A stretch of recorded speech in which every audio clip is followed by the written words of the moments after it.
So apparently, Scottie Pippen still won't let it die. He's calling Michael Jordan selfish. He said, "You're gonna retire before the start of training camp, and we didn't get a chance to even set up getting players or make trades or anything." Now, that's true in '93, but let's go back. If it wasn't for that phantom call against the Knicks, you go to the finals. If it wasn't for the fact that you pouted, Tony Coco hit the game-winning shot. And then that final call is the only reason why you didn't go to the finals. You were in the running for MVP, top five. You were all star. You had your chance to shine, Scottie Pippen. Now, Jordan retired. I got my theories about it. That's one of the times I do agree with Skip Bayless. I do think Jordan got suspended by David Stern. I do think there was truth to the gambling. I do think, because I'm not buying the baseball career. I never did buy it by Michael Jordan. Never did. Never will.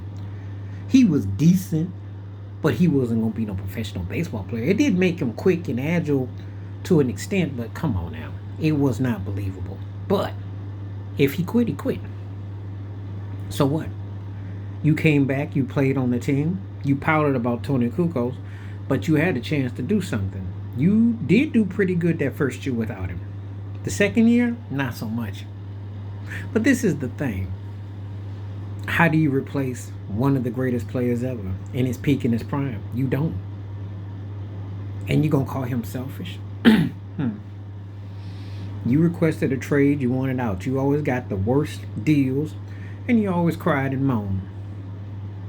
But one thing I'm going to say this about Michael Jordan. You can say he was arrogant, smug, standoffish, cold, which a lot of great folks do. A lot of great ones are. But at the same time, he always said he couldn't have done it without you. He paid you the highest compliment.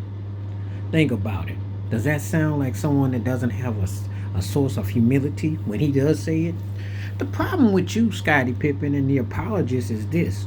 You were never as great as him. Yes, you were equal parts in practice, and you definitely stepped your game up because he made you better. He showed you a work ethic when y'all played together. But without him, it was kind of like in Space Jam. The powers wore off. It didn't stand in totality. That's why when somebody like Kobe Bryant emerged and could take on that mindset, it didn't hit you. You know, for all the round play you play, and you got Steve Kerr talking about what you could do, and Randy Brown talking about what you could do, and even Bill Cartwright then came out and said you were the best defender on the team. They giving you, little jabs at Jordan because they know they don't win without him. It's so nice that all these people coming out still bitter and cold, but all got a ring because they play with number 23. I'm always tripping when people do this. Cracks me up. You don't have to like him, but let's be realistic. Y'all don't win nothing without him. If he wasn't as great as he was, you don't win. You can sit there and moan and go, well, he was selfish and he was mean. Who won? All this talk about Scottie Pippen's all-around game and everything. Did it bring a? Were you the leading scorer? Were you the focal point? I'm sorry, I didn't hear the Scottie rules. I never heard that. I'm gonna say it again like a James Brown broken record. Maybe if you had been selfish, Scottie Pippen in 2000, when Shaq was out this world, and you beat them in the 67-win Laker team and Phil Jackson, maybe we don't have Kobe emerge like that. Maybe they don't have a three-peat, but we'll never know. You done found more ways to badmouth Charles Barkley for being, what you said, Houston and dissing Jordan. You're just ungrateful. and yeah, Jordan was always selfish, but guess what? He also cared about winning.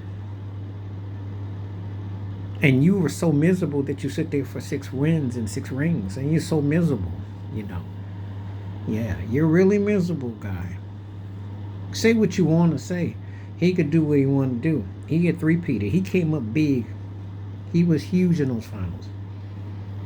If you don't have his dominance and the way he scores, you don't win.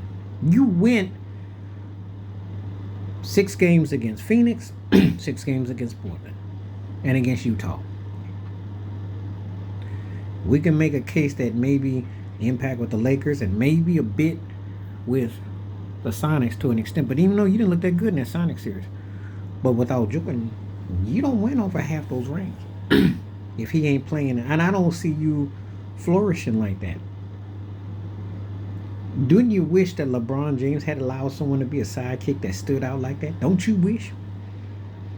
That's why that whole narrative about LeBron and Jordan is ridiculous and stupid. And all the idiots who still be hyping about LeBron are full of it.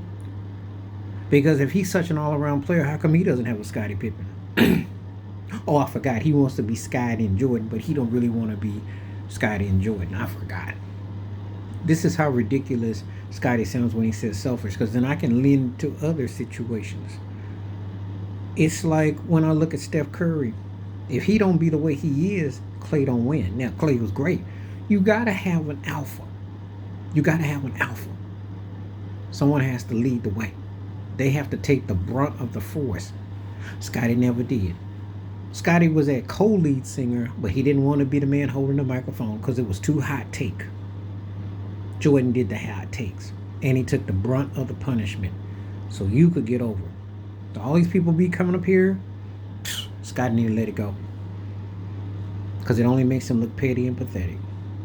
Please like, subscribe, welcome thoughts, comments, and I do respond. Thank you. Wash your hands. Keep your mind clear. Watch out for another. Share it if you like and hit that membership. Stay safe, stay blessed, stay woke, stay free. I'm out. Peace.